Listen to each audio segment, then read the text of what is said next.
Hello, everybody. The real question is, how many people still use Firefox? Yeah, see, I love being in Germany.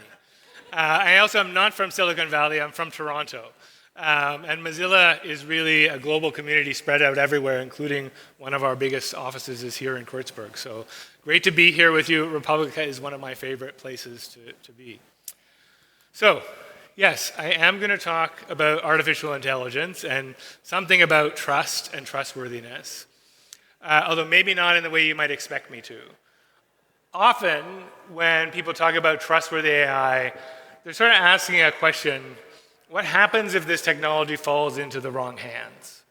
And I'll talk a little bit about that, but mostly I want to ask the question, what happens if the technology falls into the right hands? What happens if it falls into our hands and really into public hands? And I'm trying to work with a bunch of people around an aspiration for AI that maybe is something like public AI. And we're going to actually ask your help at the end as I'm working through some of those concepts. But for now, I'm just going to kind of share some of the path to that thinking. So to start, I just want to look, and I'm sorry these are American examples, but the Edelman Trust Barometer and other things we pulled on are American sources. I want to just look at sort of some of the things we have said or people have said they want from AI and not. And so, a lot of people want AI to help automate and make easy things in their lives. A lot of people want to make our digital lives right now, which are super tedious. We are all bombarded by social media, by texting, less tedious. I certainly would like that. And a lot of people want something different than Google and Bing. Or they want something that is more helpful than Google and Bing. And so I think in this era of hypiness about AI, whether you mean it in the narrow sense of chatbots or more broadly, as I would, there are things that many of us want from it. But there's also a sense of fear and worry, even in some cases panic. And some of it is warranted.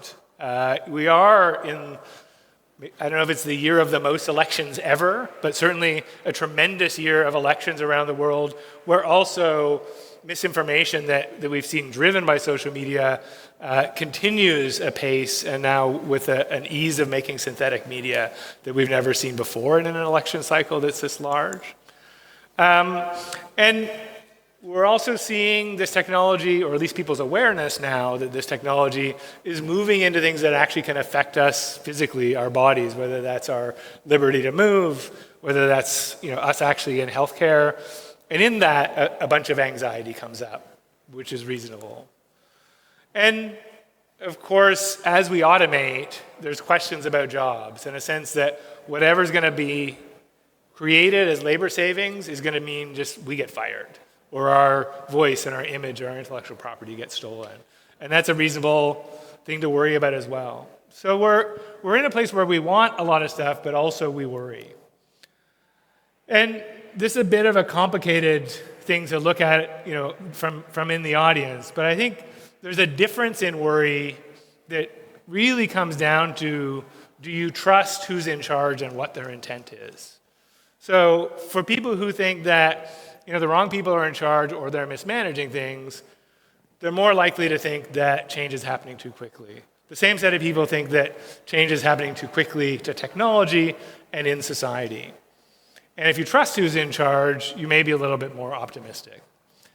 And that's where I've been thinking things through, Mozilla's been thinking things through, is we need to get pragmatic, actually, about who's in charge, what we're building, and asking some questions. And a lot of the debate in the last couple of years has really been in this binary of the tech doomers, the existential risk people. We better watch out, this stuff's going to get so smart, it's going to kill us, which includes some big pioneers in AI. And then on the other side, I might put somebody like Geoffrey Hinton in that category. On the other side, you have the Mark Andreessens of the world who are like, this stuff is so good and so important. If you put a pause on it, you are killing people. You are a murderer if you possibly want to regulate AI. And so you have these two camps that, especially about, I say, a year or 9 months ago, really were duking it out in the media, defined a lot of the debate in things like the UK AI Safety Summit. And what we've found as we've looked around for partners and thought about ourselves is there actually is a camp, and we see ourselves in it, of realists who are saying pragmatically, we need to sort out what we want and build it and not get distracted by this binary hype.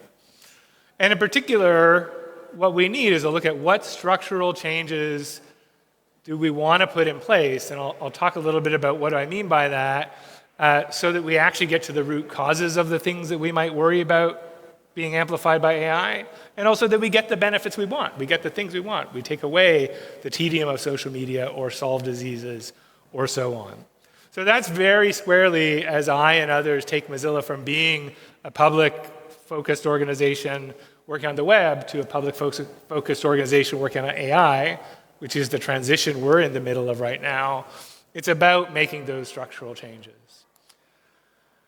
And so what structural changes? I mean, there's lots you can talk about. I would say for us, and certainly where my head goes, one of the biggest structural changes if we want AI to go in the right direction, if we want to trust the people who are innovating, which may be all of us, is to look at concentrations of power.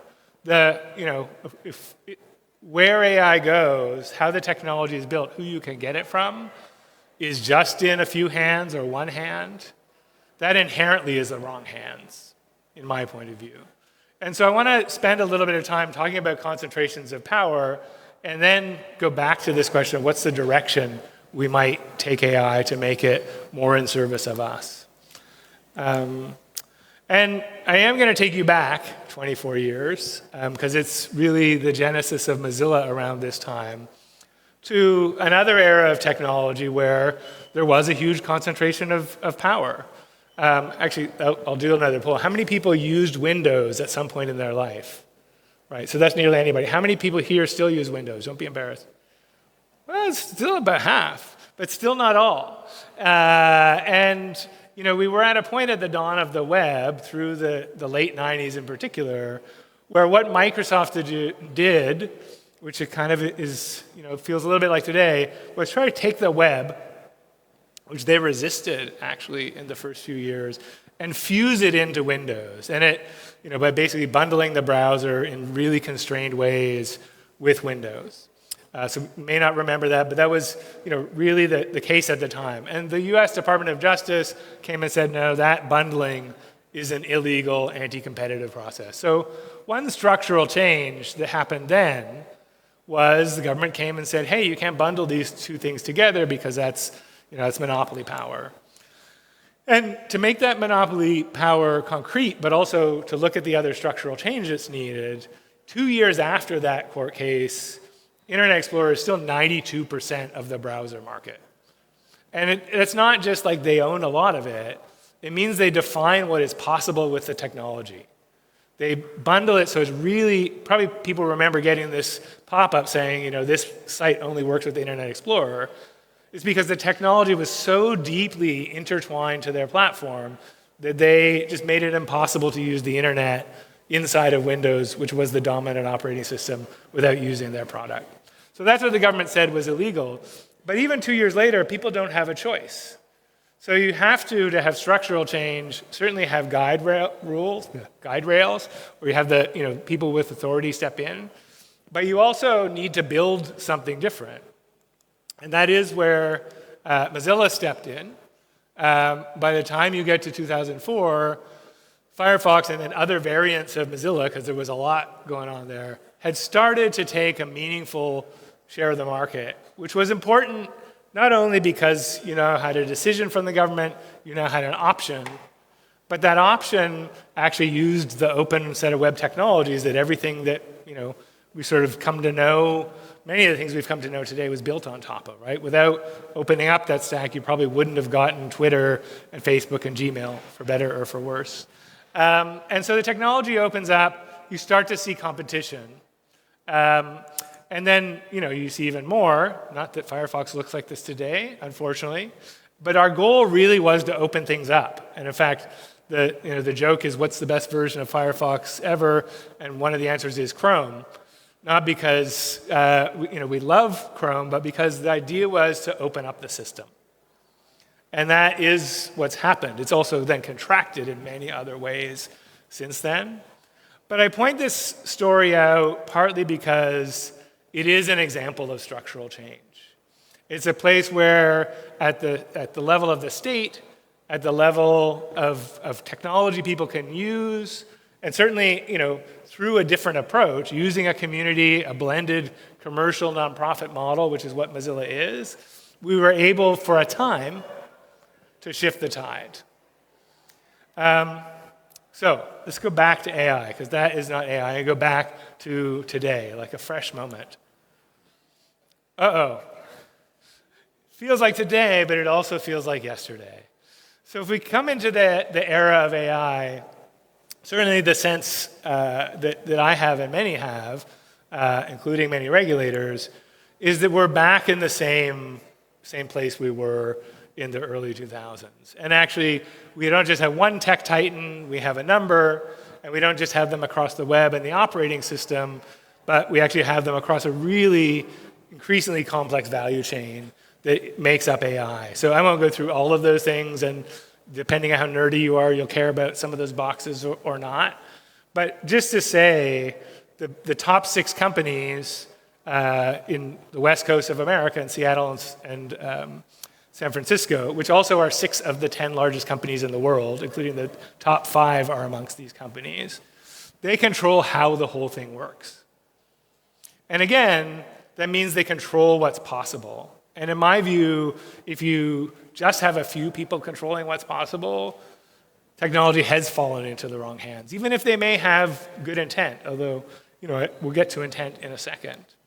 And that certainly in this era of rapid AI innovation also shows up in the startups and the labs, that those same 6 companies, and it's interesting to have a longer side talk on why Apple and Meta don't have any lines there, but those same companies really are shaping what is emerging in the rest of the field. So those are all companies in the business of making large language models and other generative AI tools, and they're all either in partnerships with or have investments from the big 6. And then the last place where I kind of talk about this deja vu, just if you're not convinced yet, is in cloud computing. And sometimes you might think that's separate, right? Where do I host my app or my website or whatever, which is what this is. And certainly in looking at questions of control and monopoly power right now and making money, this is the place to look. Because nobody is making any money off AI, except for these folks. So where AI is being money is being made around AI is, I need a huge amount of compute, I need to put my stuff there, and you're paying Microsoft, Google, and Amazon, and then those more minor players. And anybody who's in the AI space knows it's very hard to get access to that compute, or you pay a huge amount, or both. So we're in an era where another technology is defining where we might go is at a crossroads. We're at an era where we early on see oligopolization or monopolization of different pieces. And if we want it to go in the right direction, for me, having it in the right hands means having it in more hands. And that's a really key focus of Mozilla. Luckily, it is also a key focus of regulators. So we might be back in the late 90s again. Lena Khan, the head of the FTC, has started to ask these questions at the request of the president. You have both the European and British authorities asking these questions. We're early in this market. Is it too concentrated? If we want open competition, if we want our regions to participate in this economy, if we want a sort of more pluralistic outcome, we need to be asking these competition questions early. And I think you see that coming from government. So the question is, if government does its job here, who's actually going to do the building part? Because competition only works if you have people building an alternative and in my view, building with the right values. So this is where I'm going to take a little bit of a deep dive into open source AI as possibly one way that we get competition and one way we get something that all of us can own more of. And there's some problems in that. So if you indulge me, I'll just take sort of 5 minutes to go through how I'm pulling this puzzle apart and seeing it unfold. Oh, before I go to the puzzle, I do need to remind myself as well as all of you, it was key that in that era that I talked about before, it wasn't just Mozilla that made that shift. And so this is an article from Wired in 2005, and you can see the very corny Wired diagram that shows a lot of open source projects, Linux and MySQL and Apache, as well as Firefox and Thunderbird. And it was really a general push, some of which was commercial, some of which was purely community-driven, to have an alternative to the Microsoft dominance, which went across that whole stack of databases, desktop servers, web servers, and so on, to create alternatives. And that worked. I mean, Firefox certainly was helpful for a time in shifting the market. Linux now is basically the underpinning of the whole internet and is owned in commons. So, to remind ourselves that that structural shift required or benefited from, in any case, many players tackling many different parts of the problem. And on the AI front, you had that spirit, and to some degrees it never stopped. You had that spirit of open source in the early days, and whether the people who founded OpenAI cynically stole and foreclosed the use of the word open on their name or really intended to be open in the first place. Certainly, by the time we get to a couple years ago, they literally say, we were wrong to say that we want to be open and transparent, despite actually taking the Google Transformer paper and using it as the basis of everything they built, which was open research.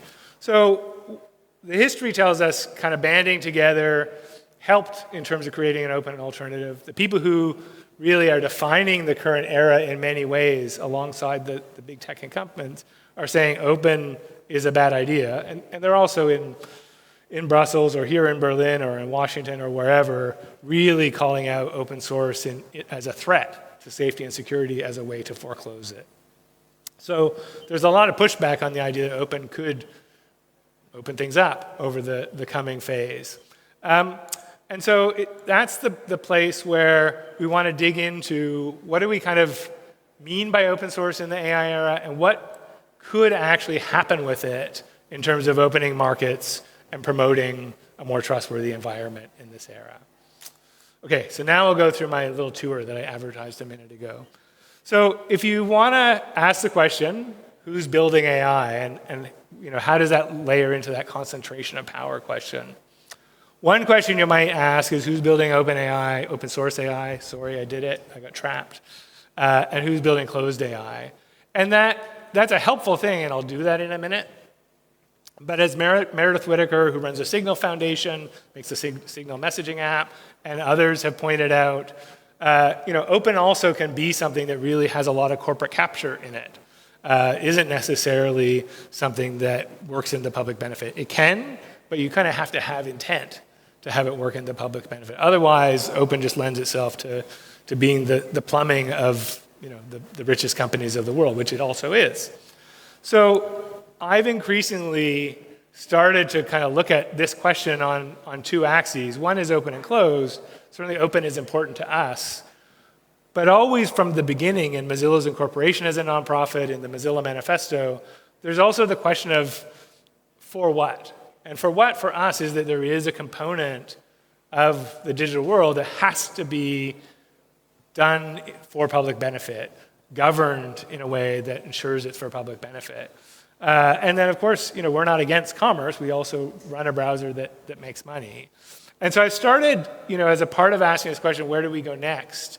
How do we get to something that we all can trust and get the outcomes we want? Started to think about the different players in AI across these two axes. And so if you kind of go back to, let's say, 5 years ago, and this is a horrible diagram because there's many people missing and it's very cartoonish. You had the big tech players, you had OpenAI in its earlier phase, very much in the commercial space, kind of around the middle of open and closed. And maybe you could argue a bit about does Google move one way or Meta move the other. Both have contributed huge, important open source projects to the field, TensorFlow and PyTorch respectively. They also are just building these big closed systems. And then you had the academic research labs, which I could have a dozen more at the top, like Mila in Montreal or the Allen Institute, AI2 in Seattle, which really are kind of doing science in the public benefit. So you kind of had the big commercial players and then the core of academia and then some sort of science in the public benefit space. And that's sort of how I think about that map 5 years ago in a cartoony way.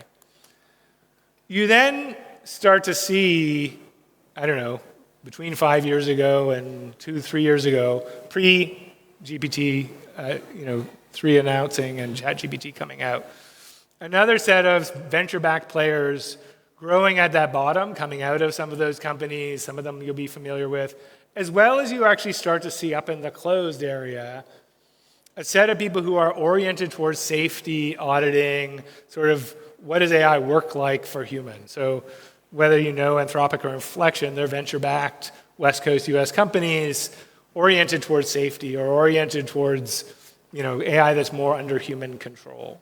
Or Credo, which is an AI auditing company. So you kind of see some growth in the market. And then since ChatGPT comes out, a technology many of us knew about for a long time, but it kind of shifted the public imagination, the media imagination, investor imagination. You see a bunch of things happen. Those companies accelerate, but there's also a reaction in a swing back to open source. And some of these projects existed before, but there's some motion on there, and there's also some new players in the last 18 months. And so, intentionally, you can see Meta is moving there, makes this move to release Llama, I think it's a little bit less than a year ago even, which is their sort of open large language model. Certainly you can get it for free and you can configure it by changing the weights. And actually, also AI2, which is this very significant 200-person academic research, independent research nonprofit in Seattle, moves from being just a run-of-the-mill AI paper writing shop to building a truly open large language model with a clean open data set. And so a real shift to even some of the public players onto the open side. And then you have a bunch of other players, Kyotai, which is $300 million French independent nonprofit research lab focused 100% on open source AI. Luther, which is founded around 2020 and is a crazy radical anarchist. They might be not that happy if I said it that way, but open source AI project, very radically open, producing LLMs and data sets. So you have actually another group emerging that I think is off most people's radar around publicly oriented open source AI. And that is certainly who, as we have shifted from just talking about AI, we've been doing advocacy on it for years, to over the last couple of years, putting about 70 million into open source AI and doing more and starting to bring some more into Firefox over the next little while, who we see ourselves allied with. It feels like maybe that picture of all those open source projects storming the Microsoft castle that we saw in Wired 2005 may be emerging. That force, that set of allies may be emerging, not just to build open, but to build open in the public interest. And so I'm not sure about that yet. We know all of those players. But I think there may be a way to shift the tide emerging from that. And actually, in collaboration with some of the folks who've got a public focus on the closed side and an open focus on the commercial side. It's not to say those aren't also, on some level, our allies. So I'm going to go a little bit into what I think the future might look like in a second. I do want to say, when we ask what happens if AI falls into the wrong hands, there has been a lot of conversation about AI safety. The whole UK Bletchley Park Summit last fall was really about what happens if these models get so powerful and bad people get control of them. And then there was a follow-on just a few days ago to that in Seoul, where a kind of revised version of the commitments around AI safety from an additional set of players and governments came out. And we, like anybody who's paying attention, worry about the technology being abused. I will also say, our point of view, it is harder to stop the technology from being abused, but more importantly, hold accountable people who abuse it if you have a few companies locking everything up and just a totally closed system. The idea that you want to trust big tech and a few new players to be fully in control of what happens, that hasn't worked out in the past. People hack into those systems. On the flip side, independent research, transparency for governments, that is really critical in terms of being able to keep things safe. So our argument is the open source trend in AI is not only helpful in terms of competition, it has a lot to offer in terms of safety. So, just finishing up, the future of AI. Let's go back to this a little bit, and I think the message for me in this is people are more optimistic when they trust the intent and they trust the players who are innovating. And so there is a question about what if that was us in some sense? And what if the intent was much more believably and durably to, at least in part, benefit all of us and benefit the public? And I'm going to say this wrong, but as my German colleagues were helping me prepare this talk, it's like Öffentlichkeit, is that sort of okay?